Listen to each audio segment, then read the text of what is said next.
தரம் 9 மாணவர்களே, தரம் 9 மாணவர்களுக்கான உங்களுடைய பாடப்புத்தகத்தில் 5வது பாடமான அச்சரகணித கோவைகள் பற்றி ஒரு சில விடயங்களை நாங்கள் அவதானிக்க முடியும். இந்த அச்சரகணித கோவைகள் சொல்லும் பொழுது உங்களுக்கு தெரியும், தரம் 8ல் நீங்கள் படித்திருப்பீங்க அச்சரகணித கோவைகள்.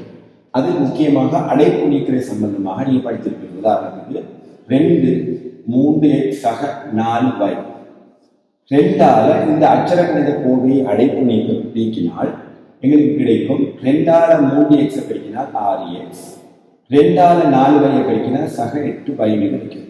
அப்போ ஒரு இலக்கத்தால் நாங்கள் அச்சரகணித கோவை ஒன்றை பெருக்கும் பொழுது இவ்வாறு தான் பெருக்க வேண்டும். அதாவது இந்த 2ஆல இந்த கணியத்தையும் பெருக்கணும், 2ஆல இந்த கணியத்தையும் பெருக்கணும். அவ்வாறு பெருக்கிகளுக்கு இந்த மாதிரியான விடயம் கிடைக்கின்றது. அதே மாதிரி 3ஆல சய y சக 4x, இந்த சயமூண்டால இந்த அடைப்பை பெருக்கும் பொழுது, சயமூண்டால இந்த வைய பெருக்கும் பொழுது சயத்தர சய சக 3ஆல வைய பிடிக்கினா 3y கிடைக்கும். அதே மாதிரி இந்த 3ஆல 4x பிடிக்கணும்னு சொன்னால் சய ஒரு இடத்துல காணப்படுது. ஆகவே சய 4 தர 3 12x இருக்கிறது. எனவே இந்த அச்சரகணித கோவையை சயமூன்றால பெருக்கும் பொழுது எங்களுக்கு இவ்வாறான ஒரு பெருமானம் கிடைக்கின்றது. அதே போன்று அச்சரகணித கோவையில் அடுத்தபடியாக நாங்கள் ஒரு 2ஆல x சக 3ஐயும் சக 5ஆல x சக 4ஐயும் பெருக்கிறோம். இதை நாங்கள் அடைப்பு நீக்கும் பொழுது 2ஆல x பெருக்கினால் 2x, 2ஆல 3 பெருக்கினால் 2 6, 5ஆல x பெருக்கினால் 5x, 5ஆல 4 பெருக்கினால் 4 20. இப்ப இந்த இடத்துல 2xஐயும் 5xம் கூட்டிப்படும். அதாவது 2 ஒரே அச்சரகணித கோவையாக இருப்பதனால அல்லது 2 அச்சரகணிதமாக இருப்பதனால 2xஐயும் 5xஐயும் கூட்டினால் 7x என்று கிடைக்கின்றது. அதே போன்று 6ஐயும் 20ஐயும் கூட்டினால் 26 என்று விடை கிடைக்கின்றது. இது சம்பந்தமான நிறைய பயிற்சிகள் நீங்கள் தரம் 8ல் செய்திருப்பீர்கள். இருந்தாலும் உங்களுக்கு ஞாபகப்படுத்துறதுக்காக வேண்டி இந்த பயிற்சி நான் உங்களுக்கு தந்தேன். இப்ப நாங்கள் பார்ப்போம், எக்ஸிட பெருமானம் 2ம் வைட பெருமானம் 3ஆகவும் இருந்தால், வைட பெருமானம் 6 எடுத்துக்கொள்வோமே, அப்படியாக இருந்தால் 3x 4 வைட பெருமானம் என்ன என்றதை பார்க்கிறேன் அடுத்த பகுதி. இந்த இடத்துல 3 தர எக்ஸுக்கு பதிலாக 2 என்று தரப்பட்டிருக்குது. அதை பிரதிட்டு சய 4 தர வைக்கு பதிலாக சய 1 என்று தந்திருக்கு.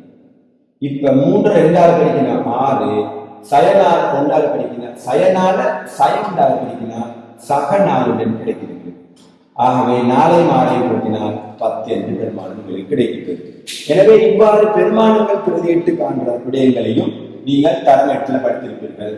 இப்ப நாங்க பார்க்க போறது அதுல ஒரு படி கொஞ்சம் கூட, அதாவது பின்னங்கள்ல வருகின்ற வைகள் தான் பார்க்க போறோம்.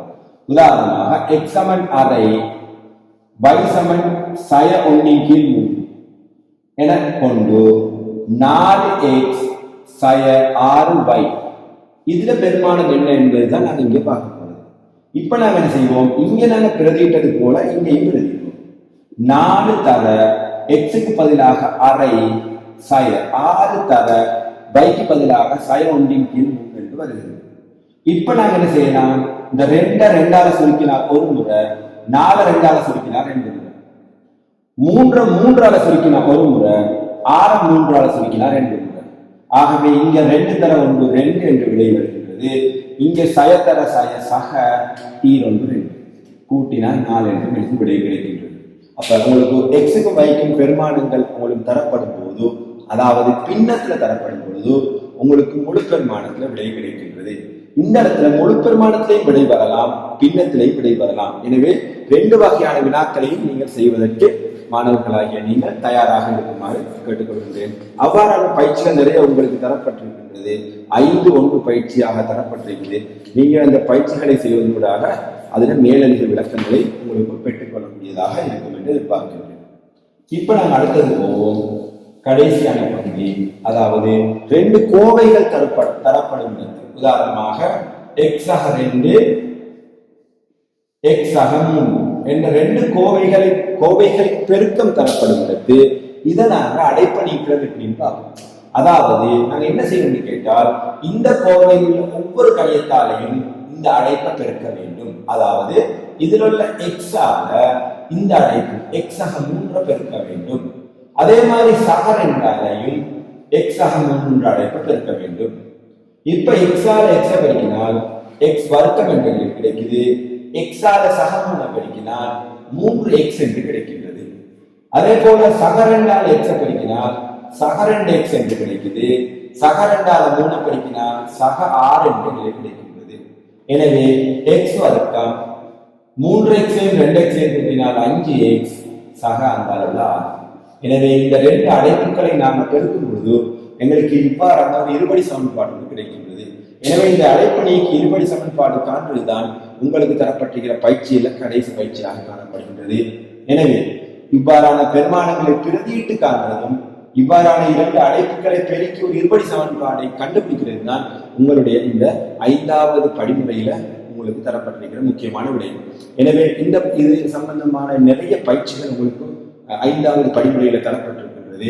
எனவே அந்த பயிற்சிகளை நீங்கள் செய்வதனூடாக இந்த பாடம் பற்றிய மேலதிக அறிவுகளை உங்களுக்கு பெற்றுக்கொள்ளக்கூடியதாக இருக்கும் என்று கூறி இந்த பாடத்திலிருந்து நான் விடைபெறுகின்றேன்.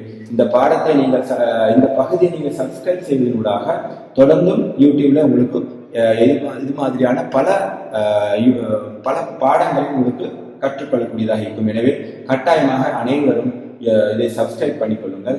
சப்ஸ்கிரைப் பண்ணி அதை சப்ஸ்கிரைப் பண்ணுவதனூடாக உங்களுக்கு தொடர்ந்தும் எனது வீடியோவை உங்களுக்கு இணைய பாடங்களில் தொடர்ந்து கற்பதற்கு வசதியாக இருக்கும் என்று கூறி விடைபெறுகின்றேன். அடுத்த பாடத்தில் உங்களை சந்திக்கும் வரை விடைபெறுகின்றேன்.